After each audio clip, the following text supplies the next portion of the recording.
apoio do 11º Rally Barretos aqui no Parque do Peão. E agora com a gente, o Leandro Torres e o Sérgio Avalone vão falar um pouco da categoria UTV. Tivemos mais cedo o Luiz Faco e o Humberto Piauí falando sobre carros, e o Leandro vai falar um pouco sobre a categoria UTVs aqui no Rally. Leandro, o que a gente pode esperar de vocês? O que a gente pode esperar dos UTVs também nessa temporada 2017? Eu acho que estamos numa grande ascendência, né? Eu acho que a repercussão do Dakar trouxe uma exposição muito grande para a categoria. Estamos largando com 40 carros, grande maioria dele tudo carro zero, que as fábricas lançaram esse ano e venderam bastante. Vai ser um rally bem legal e vamos descobrir o que as fábricas fizeram aí para a categoria UTV. Vamos ver as surpresas que podem aparecer, o desempenho dos carros novos e como os carros um pouco mais antigos vão suportar a pressão dos carros novos, da tecnologia mais moderna aí. Valori, vocês já correram juntos de carro também? Já. Então, aqui em Barretos. Aqui em Barretos. A primeira prova de carro que o Leandro fez. 2010, 2011, não foi isso? Acho que foi 2010 ou 2011. 2010, Eu, como sou veterano de Barretos, estou na 11ª participação também.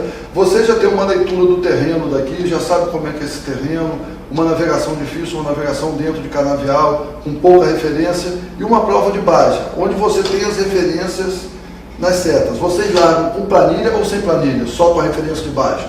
Não, tem a referência de baixa, por enquanto está sem planilha. Mas não é tão fácil assim não. Pelo briefing que o Fernandinho passou, não vai ser uma prova tão fácil assim. Tem muito, como teve muita chuva, tem muito trecho estreito, tem muita pista lisa, tem muita lomba nova e vala lateral nova. Então quer dizer, não vai dar para ficar vacilando não. Tem que ficar com atenção na planilha também, na navegação vai ter que ficar bem atento. Eu andei nos 10 primeiros quilômetros de prova hoje, buscando um lugar que a gente amanhã vai estar transmitindo ao vivo do quilômetro 10, vamos transmitir a passagem das motos, dos carros, dos UTVs, todos os veículos a gente vai estar ao vivo lá do quilômetro 10, é um curvão de alta, um lugar bem legal, e tem espaço para público, porque ele é ao lado da estrada das contendas, então é muito próximo, o público pode ficar a cerca de 50 metros, e numa área que não tem risco, porque não é uma área de escape perigosa, é uma área bem tranquila, então a gente vai poder ter público nesse espaço, e certamente vai ter, porque é uma área descampada da estrada, as pessoas vão ver os carros e motos passando, e tranquilamente vão parar para assistir. Como é que é para vocês essa interação com o público? O que a gente está precisando no rally para poder trazer mais público para esse rally? Eu acho que isso é bem importante, na Europa é comum ter isso, é a zona de espetáculo que eles chamam, né? O próprio Dakar tem bastante zona de espetáculo, justamente quando a gente está chegando perto das cidades grandes. É legal porque, assim, você fica muito restrito ao público chegar no parque fechado e ver, mas ele vai acabar vendo a manutenção. Então a interação com a máquina, com o piloto, acaba sendo um pouco. Então, ele vendo uma cena real do que um rally, Baja, eu acho que, ainda mais num ponto desse que você está falando, uma curva de alta, vai ser espetacular para trazer o público para perto do rally. É um ponto bem aberto, ele tem cerca de 30 metros de largura, então é um Está seco ou está molhado? Está tudo seco, não choveu aqui, muita poeira, amanhã a gente vai ter muita poeira na prova. A gente que vai estar fazendo esse ao vivo na beira da especial de 10 da manhã até praticamente às 2 da tarde, nós vamos sair lá sofridos com esse sol que está fazendo aqui, mais de 40 graus de temperatura, vai ser uma coisa complicada isso aí. Mas, Leandro, você falou a respeito do Dakar, vem trazendo um título inédito para o Dakar do Brasil, um título que eu acho que você, quando começou a correr, pessoalmente, você nunca pensou em chegar no Dakar, você não pensava em disputar o Dakar, não sei se você já pensava nisso, mas é um sonho distante e de repente você se vê campeão do Dakar. Como é que é isso, cara? Vitor, assim, realmente você tem razão. Quando eu comecei a correr rally, eu não pensava nisso, até porque eu comecei de moto. E mesmo depois de carro, quando eu passei para os carros, também não pensava nisso. Mas o TV, ele abre uma oportunidade, é um veículo novo, a gente fez a lição de casa, a gente foi ano passado, a gente sofreu bastante, a gente viu o tipo de dificuldade que você encontra no Dakar, as adversidades, assim, menor vacilo, você joga tudo fora em segundos. É uma prova que você não tem margem de erro, a margem de erro custa muito caro. E esse ano a gente foi, quando a organização realmente separou os UTVs das outras categorias, que é uma coisa óbvia, porque não tinha a menor condição de a gente comparar uma T1, uma T2 com um T3, que no caso era o UTV. A gente falou assim, ó, pela lição de casa que a gente fez ano passado, a gente imprimir um ritmo um pouco mais forte, talvez conseguiríamos um resultado expressivo para o Brasil. E assim, se você pegar o acompanhamento da Dakar, a gente assumiu a liderança perto da metade do rally e tivemos um dia que faltando 3 dias para acabar, dentro do dia tivemos uma quebra mecânica e demoramos para consertar o carro, mas consertamos. Em contrapartida, que a gente ficou esse tempo todo parado consertando o carro, praticamente 85% do rally ficou perdido esse mesmo período. Assim, a persistência, a regularidade, o foco, a determinação de querer fazer as coisas bem feitas como planejado, nos premiou com essa vitória. A gente foi para o último dia com 4 horas de diferença, e aqui no Brasil, que a gente foi fazer uma análise do nosso desempenho, assim, depois que nos assumimos a liderança, em momento algum nós não dormimos líder. Assim, e é uma prova que não é fácil, pode acontecer tudo na prova. Então a gente fez a lição de casa. As pessoas podem pensar, imaginar, foi sorte. Não foi sorte. A sorte só está só está perto de quem faz o trabalho bem feito. Certo. Você falou mais cedo sobre a questão do público no Dakar, a gente trazer o público para o rally. E no Dakar, muitas vezes você tem que cancelar especiais, porque o excesso de pessoas nas chegadas da cidade, nas proximidades da cidade, faz com que você tenha que cancelar 5, 6, 10 quilômetros de especial, porque não dá para chegar, porque as pessoas invadem pista. É uma coisa absurda, principalmente na Argentina, onde a devoção pelo rally é uma loucura. O que falta para a gente, Valdir? Falta essa divulgação de como é a prova na prova, entendeu? Não a prova aqui no box, não a prova num deslocamento inicial, final, no abastecimento. A prova ser mostrada como ela é durante a prova mesmo, nas especiais. Durante as especiais, uma reta, num salto, numa curva de alta. Se colocar isso, mostrar isso e der acesso ao povo, aos telespectadores, para ver, eles vão chegar, vai aumentar muito, que a adrenalina ali no meio é muito grande. Mesmo você estando de fora assistindo, a adrenalina ali é muito grande, motiva as pessoas. Aqui em Barreto, nos primeiros anos, a gente tinha um grande público. Na época a gente tinha um prólogo, que a primeira prova que foi feita aqui em 2007, a gente teve em média aqui 5.000 pessoas por dia assistindo ao prólogo, assistindo, passeando dentro dos boxes, conhecendo um pouco o rally. O rally tem essa vantagem, porque os boxes são franqueados. As pessoas não entram, não mexem nos carros, mas elas têm uma proximidade muito grande, diferente de outras categorias de automobilismo, onde as pessoas não têm acesso ao paddock, não têm acesso dentro da pista, você não tem acesso a box, você mantém um distanciamento. O próprio Dakar, o público não tem acesso ao bivouac, é bem restrito o acesso ao bivouac. Mas ele tem um espaço na mídia muito grande, é uma coisa muito bem negociada. Assim, o organizador, ele tem outros eventos esportivos que ele consegue ter uma margem de negociação muito grande. Ele tem o Tour de France, ele tem um Grand Slam, ele tem um campeonato de golfe, assim. Nós aqui, eu acho que assim, a gente acaba percebendo que tem uma ação isolada aqui de um organizador, uma ação isolada aqui de outro organizador, e particularmente, assim, acaba sempre sentindo que muita gente faz muita força, mas força isolada, o somatório é bem baixo. Desculpa. Mas, então, você talvez se unisse todas as forças, e eu acho que as confederações também poderiam contribuir mais. A gente tem uma questão de gestão. A gestão do Rally Cross Country, por exemplo, é uma gestão feita por organizadores individuais. Não é um organizador só que faz todas as provas. Tivemos épocas, na época do Dionísio, fazendo a Copa Baja, que ele fazia as provas, fazia 5 provas no ano. depois o Marcos fazia com a Dunas, fazia o Rally dos Sertões, o Rally dos Amigos e o Rota Sul, um período onde a gente tinha aí 7, 8 provas no ano, eram 2 organizadores fazendo provas.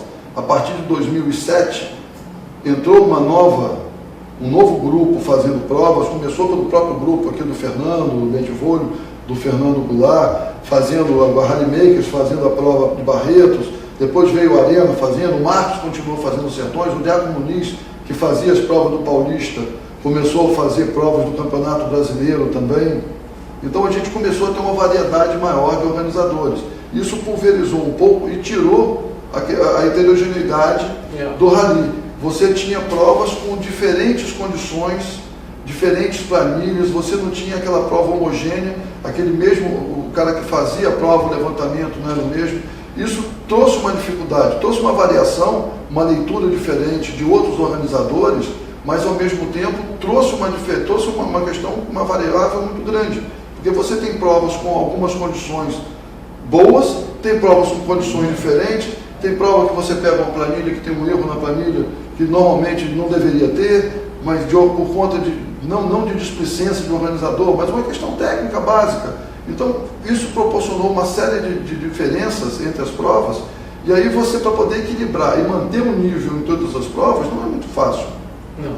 Isso parte muito dos pilotos, tem que partir muito dos pilotos, da gente que cobra o rally, de cobrar, mas a cobrança principal são os pilotos. Essa cobrança tem que vir de vocês, de quem está na prova. Mas falta um pouco de profissionalismo, entendeu? Eu concordo com você. Essa semana mesmo, eu venho conversando bastante com o Kilka e com o próprio Arena. A Arena é muito próximo, ele mais uma vez chefiou nossa equipe no Dakar.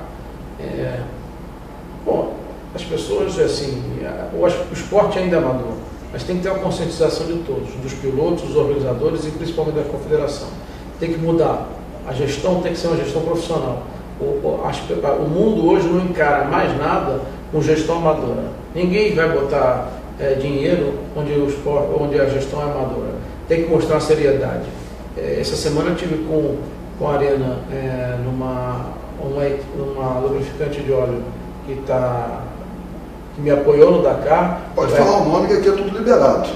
Eu estive na Motul, que são pessoas sérias, é uma empresa altamente competente, uma empresa familiar, entendeu? Os franceses compraram o business dos americanos e tocam esse business há anos, é uma empresa familiar. Eles são um exemplo de gestão familiar, coisa que no mundo empresarial hoje está em decadência. Então, assim, eu falei, Arena, é isso que a gente tem que olhar. Você está do lado de uma empresa como essa, te dá credibilidade. Eles estão em Le Mans, eles estão no GP de motos que vai ter na Argentina, eles estão em tudo quanto é lugar.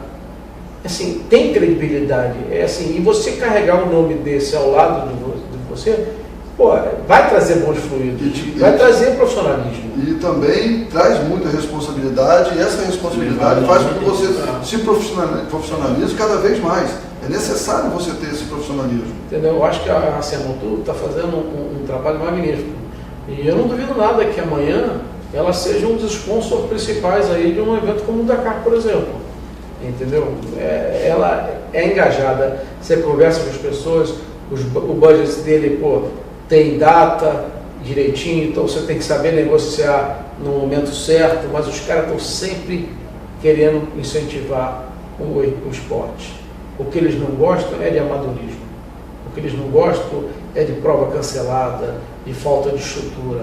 Eles querem atrelar o nome dele a pessoas sérias, a pessoas que estão a fim de fazer. E aí começou o namoro. Eu falei para ele, eu comecei o namoro. Amanhã depois você vai falar que eu estou há 5 anos com a Motul comigo. Isso é importante para demais para o esporte. E vai servir de exemplo para o resto dos organizadores, talvez para as confederações também. Na minha opinião, de jornalista que acompanha o rally há quase 20 anos, eu estou cobrindo o Campeonato Brasileiro de Rally, o que falta hoje é uma maior cobrança dos pilotos junto aos organizadores para que essas provas sejam padronizadas. Nós precisamos padronizar as provas, desde a divulgação na mídia, a questão da segurança, que para mim a segurança é a questão prioritária no rally, em qualquer evento esportivo. mas no automobilismo a segurança é uma questão prioritária. Então nós temos uma equipe médica, sabemos a responsabilidade de uma equipe médica durante uma prova, dos socorristas, dos intensivistas que estão prestes a atender, que estão sempre, tem que estar sempre alertas para atender. E essa padronização de patrocinadores, tudo isso aí, essa cobrança tem que vir muito dos pilotos. É uma coisa que tem que ser direcionada. O piloto tem que cobrar dos organizadores e falar, olha, a gente quer padrão, a gente quer correr bem, correr com segurança, correr com divulgação, correr com divulgação na mídia, porque você tem os seus patrocinadores, você tem que levar esses patrocinadores e falar para os caras, falar, olha, eu estou aqui, a sua marca está aqui numa prova séria, e a gente tem seriedade, a gente tem que estar fazendo isso aqui de uma forma séria. Então tem que mostrar aos patrocinadores para que a gente possa ter aporte. A gente vive uma crise sem fim. Se você olhar para o horizonte, o momento atual do Brasil, a gente vive uma crise sem fim.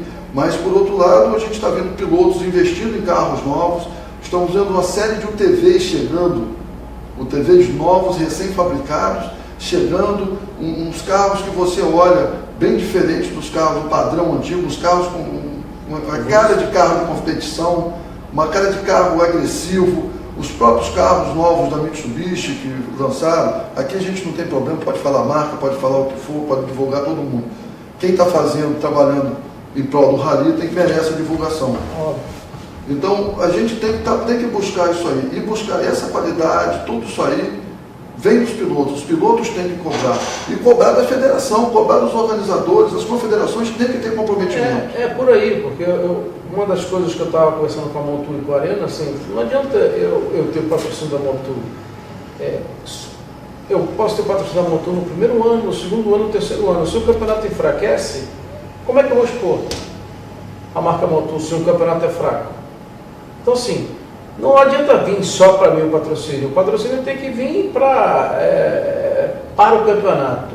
Então, até parte da negociação, a gente frisou bastante, foi, olha para o campeonato, olha para o organizador também, o cara também tem uma competência, mais ou menos o que eu sempre falei depois que eu cheguei do Dakar, assim, minha grande vitória vai ser um legado que eu vou deixar. Porque hoje quem está correndo sou eu, mas amanhã é meu filho. E ele gosta do esporte. Estão crescendo dentro dos boxes aqui no Rally, a gente vem acompanhando isso aí. Inclusive a Motul fez questão que ele entrasse na minha quadra de patrocínio. Eu falei assim, se o seu filho corre, eu gostaria muito que ele representasse nossa marca. Eu fiquei super satisfeito com isso, porque amanhã são eles que estão andando, não sou eu. Entendeu? É uma nova geração que vem. E a renovação no Rally é uma renovação difícil. Muito difícil. Não é uma renovação fácil, você trazer pilotos novos que saem do Rally de regularidade, vêm para o Rally Cross Country, tem uma passagem, praticamente quase todos passam também pelo velocidade, são provas com custo também menores para pilotos, com categorias de abertura, e eu acredito, pela experiência que eu tenho cobrindo prova, que todos os pilotos de Rally, inclusive acho que eu já falei isso com você, deveriam ter uma passagem pela velocidade, porque quem anda no carro no Rally é uma coisa, você andar no Peugeotzinho ali, no Gol, no Fit, e sentir aquela pressão a 180 e sentir aquela velocidade dentro da caminhonete é uma outra coisa, é uma zona de conforto muito grande. Mas dentro do Peugeotzinho, quando você olha para ele, você fala, nossa, eu estou andando a 170 nesse carro, e dá um certo pânico. Ele, o Davon e o próprio Lorival tem me chegado, você não está pensando em fazer umas provinhas só para ver como é que é, mas para te confessar, eu ainda tenho medo de andar no negócio daquele. Mas não é, hoje em dia, o Peugeot, que eu ando de Peugeot, ele está muito seguro. Já falei para você, ele está muito seguro, entendeu? Santo Antônio, os equipamentos de segurança básicos, a segurança dos carros são os tops, E também com a experiência que você vai pegando, não é tanta. Porque um carro, quando eu falo nesse sentido, é porque é um carro mais leve. É que é mais veloz. É mais velocidade, você está mais perto do chão e é muito mais rápido. Te dá uma sensação totalmente diferente da sensação de você andar numa você andar num carro alto, num carro que mais devagar, não é tão rápido. É um carro que tem uma retomada diferente, é um processo diferente. Eu acho que todo piloto deveria ter essa passagem pelo Rally de velocidade. Eu acho que é importante o Rally de velocidade como uma das etapas da introdução do piloto, e depois a experiência que tem, porque você freia muito mais dentro da curva, você tem outros pontos de frenagem, você tem uma outra tocada diferente. Outra tocada. Num carro Literalmente 4x2. é uma coisa fantástica. você vai, calma, até. Faz as provas. Por sinal, semana que vem tem abertura. Semana que vem tem Então. abertura em Olambra, tá? No Paulista. Espero vocês lá, que vale a pena assistir. Estamos lá disputando mais um título. Esse ano nós já ganhamos. Eu e o Emerson já ganhamos. Então o ano que vem estamos disputando mais. É uma opção. Ele vai, eu vou levar ele. E tem esse ano a gente ainda tem ainda a volta do Palmeirinho pro Ralida, que ficou o tempo que estava com o presidente do Palmeiras, ficou afastado e agora está voltando pro Ralida. Já está voltando pro Ralida velocidade. Acho que agora ele vai se divertir mais. Acho que também vai ser mais tranquilo que administrar o Palmeiras. Mas saiu por cima. Saiu por cima. Foi uma Mas saída. a turma do amendoim lá é fogo, cara. Mas eu acho que ele vai se divertir mais. E vamos fazer. A gente tem grandes provas esse ano no campeonato, temos grandes provas que a gente vai acompanhar aqui. A gente tem o RN, tem o Cuesta. O RN eu estou achando que é uma expectativa muito legal. Pena que eles tiveram que cortar o prólogo. O prólogo ia ser um prólogo de 90 km de areia, mas acho que pelo regulamento da CBA não pode ter um Não é prólogo permitido. tão extenso assim, e aí tiveram que encurtar. Mas eles iam botar a gente para andar 90 km no pau, na areia. Eu achava fenomenal. Eu tive que conversar até com a Arena falou assim, cara, tinha uma duna tão grande, mas tão grande, que assim, que eu quando comecei, ele falando para mim, ele quando começou a subir se questionou, mas ele tirou a duna porque a descida da duna era o ó do Borogodó, cara. Mas você agora já está um expert em duna, porque o que você pegou esse ano também não foi fácil, né? Esse ano não teve aquela duna de Iquique, aquela duna tradicional, que é um drop de praticamente 5 km de descida, que você chega a 2 km do Pacífico e desce aquilo ali é fantástico. Mas esse ano teve uma coisa diferente, cara. Pegamos duna na altitude. Você não sabe o sofrimento que é. A variação de temperatura, esse ano não foi sofrido para vocês, porque a variação de temperatura foi muito grande. Eu tenho uma experiência do Dakar acompanhando como jornalista, então, mas no chão. Eu desmaiei no primeiro dia. Aí, confissões fantásticas. Teve um dia que foi 51 graus. 40 km de prólogo. Apagou. Não, aí deslocamos até a Resistência, do Paraguai para a Resistência. Quando eu cheguei no posto para encher o tanque, que era o último posto antes do bivouac, cara, minha vista escureceu. Deu tempo de entrar na lojinha do posto, peguei uma água, um Gatorade, uma coca, tomei, pumba, caí na mesa. Sorte que vinha a Arena atrás de mim, me catou, botou no ar-condicionado, não sei o que lá. Eu não sei se eu tive hipoglicemia, o que foi. Mas eu falei, puta, primeiro dia tá assim, imagina. Você imagina os outros 3 dias. É uma coisa complicada. Rodamos a cidade inteira atrás de uma farmácia, de um soro, para tomar um soro. Isso que eu não queria passar na organização já no primeiro dia. Fazer uma visita ao departamento médico, os caras já iam ficar em cima de você. Puta, aí, cara, achamos o quê? Achamos agulha, achamos soro ou achamos a liga, cara? Você não acredita. Agora já sabe que vai levar. Próximo ano já leva. Eu olhei pra ele, olhei pra Arena e falei assim, pô, vocês sabem pegar veia? A Arena, pô, eu fiz o curso de primeiro socorro porque eu sou organizador de rally. Falei, você vai pegar minha vez? Tá de sacanagem. Tu quer me matar? No primeiro dia? Aí eu, pô, tá tirando. Ele começou a me zoar. Eu falei, não, vamos embora. Então. Ainda bem que não achou. Quando eu comprei a agulha, eu falei assim, pô, Arena, agora tu vai pegar. Não, agora eu não vou pegar não. Ele ficou com medo de pegar minha veia. Não é fácil não. Só quem já teve lá dentro para saber como você tem a variação de 47 graus ao meio-dia, 2 horas da tarde, e menos 5 às 6 horas. E na altitude? Então. Eu atravessei a cordilheira em 2010, eu fiquei a pé porque a equipe que eu estava acompanhando. Eu abandonei o avião, porque a imprensa toda faz de avião. Eu abandonei o avião e fui andar no carro, no chão com as equipes. A equipe quebrou, aquela equipe do Júlio Bonatti, quebrou, o Júlio voltou de Fiambalá, e eu me vi sentado na praça de Fiambalá, olhando para cima, 10 motorhomes parados ainda em Fiambalá, que é um fim de mundo. Não dá para imaginar. Quem está só indo lá para imaginar. No meio da areia, no meio de 2 cadeias de montanha, tempestade de areia, eu olhei aquilo e falei, cara, como é que eu vou sair desse buraco aqui da Argentina? Dei sorte que passou o motorhome da Mitsubishi do Brasil, o Valdeci me viu, o motorista, e me chamou para falou, cara, você está fazendo o que aí? Eu entrei no motorhome e atravessei a cordilheira de motorhome. Fica muito diferente não, meu. Atravessar a cordilheira de motorhome, sair de 400 metros, chegar a 5.200 de motorhome, se arrastando, foi uma viagem assim inesquecível. Você comentou do público da Argentina, depois se tiver oportunidade, procura ver as imagens do público da Bolívia. Da Bolívia também? É impressionante. Eram 30, 40 quilômetros antes da cidade, cheio de gente, mas lotado de gente. Mas na Argentina, assim, você percebe que existe um fanatismo. É uma cultura já. Né? Tinha posto de gasolina que a gente nem parava para abastecer, porque você não conseguia sair depois do posto. Porque todo mundo querendo tirar foto, querendo autógrafo, foto, tudo. E querendo tirar pedaço. Eu passei por isso. Você não pode deixar a luva assim exposta, que não é por maldade, né? A luva não some por maldade. O cara quer uma recordação do Dakar, entendeu? Eu passei por isso, eu desci como jornalista, desci num posto, eu tirei cerca de 200 fotos num posto. Eu falei, cara, o que está acontecendo comigo? Como é que está isso aí? Bom, mas eu acho que vocês também têm que descansar. A largada amanhã de vocês é a partir das 11 horas, 10h40, 11 horas? 11h18. 11h18 vocês largam. É o que? O 10º TV a largar? Não, eu não sei. Não, é 11, acho que é o 18º, acho que é. 18º mesmo. Mas estamos aqui primeiro para rever os amigos, para começar a dar abraço de novo, porque eu voltei aos treinos há 2 semanas atrás.